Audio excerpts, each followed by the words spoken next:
Jana.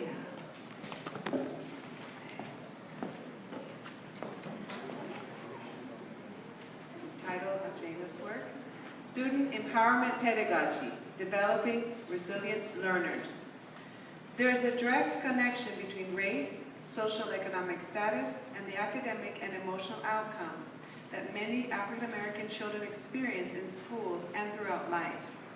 Systemic racism in American society has led to the oppression of African American children and put many at increased risk for mental health disorders, school dropout, teenage pregnancy, substance abuse, and juvenile crime. The public school environment often contributes to the oppression of African American children as they encounter teachers who are culturally disconnected and who hold low expectations for them.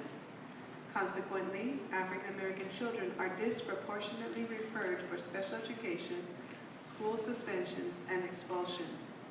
This study examined the ways that schools can use pedagogy centered on student culture to empower and develop resiliency in African American children. The author concludes that student empowerment pedagogy can develop character traits in children which counter the trauma created by systemic racism. These findings extend the research on resilience, systemic racism, and culturally and linguistically responsive pedagogy. Implications for the design of a professional development workshop aimed at training educators on how to develop emotional resiliency in African American children is addressed. And thank you and congratulations, Jana.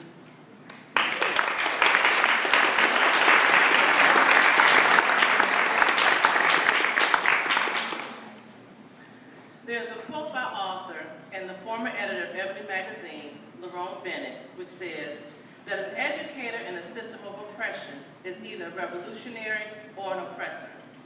My thesis was my small attempt at a revolutionary act by calling attention to the many ways that systemic racism impacts many African American children in public schools, and by identifying ways that teachers can embrace the cultural and linguistic assets that all children bring to the classroom.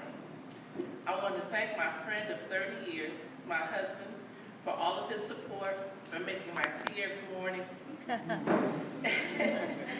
and for making my life so rich.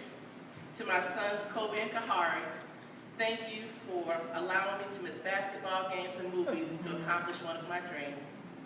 Thank you to my advisor, Sharon, for making me feel like my writing and my voice had value. Thank you to my second reader, Theresa, for challenging me to look beyond statistics. There are several lessons that I have learned during this process, but the one that has resonated with me this weekend is that we are all capable of being revolutionaries, as evidenced by the inspiring work that has been highlighted here over the past 2 decades. Thank you, Goddard College, for allowing me to join in solidarity with such a distinguished group of comrades. Thank you.